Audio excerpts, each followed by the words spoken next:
Selamat petang, salam sejahtera. Terima kasih karena bersama dengan saya di Nazlin Unity Channel. Dipetik daripada Harapan Daily, walau sakit hati, harga ayam murah selepas kerajaan tamatkan subsidi. Sehingga kan ada netizen, juga pemerhati politik dan penggemar politik mengatakan, ada mungkin walaun-walaun yang menanti-nanti. Harga ayam mungkin melonjak tinggi atau melonjak tinggi supaya boleh ditrol. Tapi malangnya, apa yang berlaku di luar jangkaan, di luar daripada firasat mereka semua. Disangkakan harga naik, ayam naik. Rupa-rupanya bukan harganya naik, tetapi harganya menjadi murah pula. Jadi kecewalah walaun-walaun mungkin. Susulan pengumuman kerajaan untuk mengapungkan harga ayam bermula 1 November, banyak desakan untuk kerajaan menarik keputusan itu. Susulan dakwaan harga ayam akan naik mendadak sehingga membebankan pengguna. Bagaimanapun, berdasarkan perkongsian rata-rata pengguna di media sosial, harga ayam di kebanyakan premis perniagaan dijual lebih rendah dari harga siling. Mereka dilihat rancak memuat naik perkembangan semasa harga ayam terkini bagi memantau jika berlaku kenaikan harga makanan asas itu selepas penamatan sepenuhnya pemberian subsidi. Melalui pemerhatian, ramai yang tertanya-tanya bagaimana harga ayam boleh jatuh lebih rendah berbanding jangkaan sesetengah pihak. Ada yang menyebutkan harga ayam turun agak mendadak selepas harga ayam diapungkan tanpa subsidi 3 hari lepas. Harga siling bulan lepas RM9.40. Ada nampak tempat jual ayam RM6.99 sekilogram. Ada apa-apa yang kita tak tahu ke? Ciap seorang pengguna X yaitu Faisal Rahim. Penyokong Perikatan Nasional pula ketika ini kuat disindir berikutan harga ayam tidak melonjak seperti yang mereka mahukan. Mereka disindir sedang menderita kerana terpaksa beli ayam yang rendah harganya dan tidak kurang menganggap walaun dan golongan lebay dalam PAS sebagai anti dengan harga ayam murah. Gegak gempita alam semesta walaun memaki hamun kerajaan kerana tarik subsidi ayam.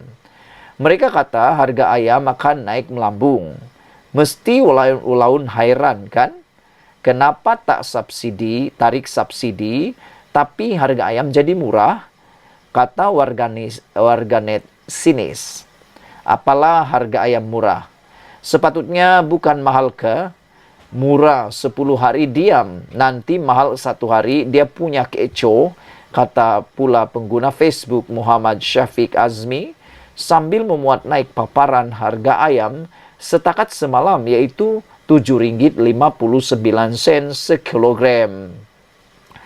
Begitupun tidak dapat menafikan wujud kebimbangan segelintir pengguna berkenan harga ayam yang terlalu rendah. Ada yang menjangkakan harga ayam akan lebih murah pada 1 atau 2 minggu ini sebelum ia naik lebih mahal dalam tempoh beberapa minggu. Kerajaan sebelum ini memberi jaminan tidak akan berlaku kenaikan harga secara mendadak ke atas bahan mentah itu dan memastikan bekalan sentiasa mencukupi. Menteri Pertanian dan Keterjaminan Makanan Datuk Seri Muhammad Sabu berkata, kerajaan telah mengeluarkan subsidi keseluruhan sebanyak 3.8 bilion bagi menampung kos ayam dan telur sejak Februari 2022. Muhammad berkata, rasional penamatan subsidi secara pukal bagi ayam adalah untuk mengurangkan ketirisan subsidi yang turut dinikmati warga asing dan golongan berpendapatan tinggi. Kementerian Perdagangan Dalam Negeri dan Kos Sara Hidup sedang memperhebat usaha pemantauan bagi memastikan bekalan harga ayam tidak naik mendadak. Ada juga netizen dan juga para pemerhati politik menyatakan bahawa daripada memberikan subsidi terus-menerus kata mereka, lebih baik kerajaan cuba mula memikirkan bagaimana mahu menaikkan harga komoditi seperti harga padi, harga kelapa sawit dan harga bagi getah. Kata mereka, kalau itu yang dinaikkan, ia pasti tidak akan melibatkan Oh, golongan-golongan kaya dan berpendapatan tinggi. Iyalah kan, golongan berpendapatan kaya, mana mungkin menuri getah, mana mungkin menumbak sawit, mana mungkin mereka menanam padi. Semuanya itu dilakukan oleh kebanyakan petani. Oleh sebab itu, kalau dinaikkan harga padi dan harga getah serta harga kelapa sawit, tentulah ia dapat membantu rakyat secara bersasar. Fokusnya tepat, yaitu para petani. Kalau nak fikir, ia juga mungkin ada estate, ada pekebun kelapa sawit yang besar-besar, seperti syarikat dan besar. Bukan susah pun kan kita senaraikan pekebun-pekebun kecil sahaja. Pekebun kecil getah yang hanya petani biasa. Itu boleh pasti dilakukan. Apa pendapat Anda semua? Daripada terus-menerus dipersoalkan tentang subsidi yang turut dinikmati oleh pendatang ataupun warga asing dan juga orang-orang kaya berpendapatan tinggi, lebih baik mungkin perlu dengar juga cadangan tadi itu. Apa pendapat kamu semua? Sekian dulu Malaysia Kita Punya, ikuti terus ulasan selepas nih.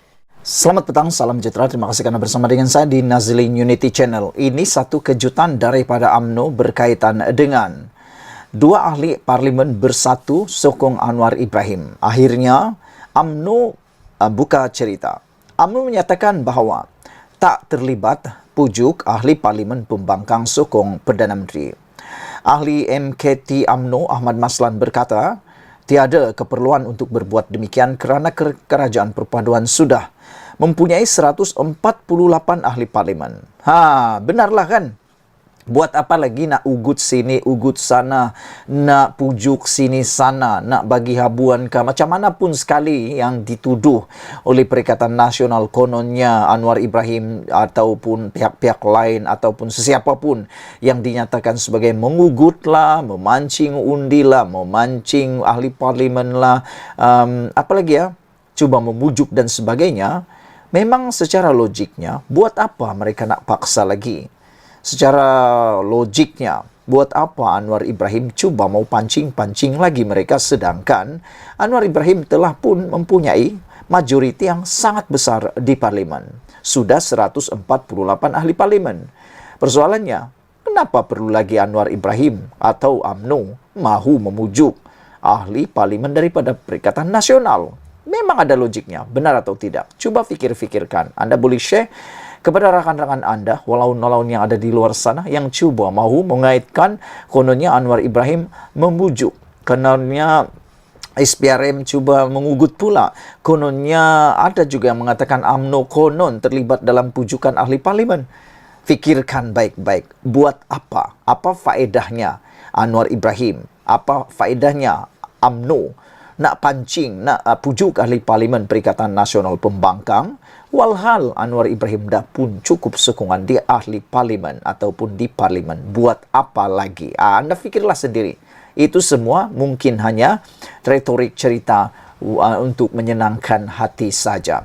Ahli Majlis Tertinggi UMNO iaitu Ahmad Maslan berkata, partinya tidak terlibat sama sekali dalam usaha menarik sokongan dua ahli parlimen Perikatan Nasional untuk menyokong Perdana Menteri. Beliau menegaskan tiada pemimpin atau pimpinan UMNO yang terlibat memujuk ahli-ahli parlimen Perikatan Nasional itu. Malah tiada keperluan untuk menarik sokongan daripada pihak pembangkang kerana Kerajaan Perpaduan sudah mempunyai 148 ahli parlimen.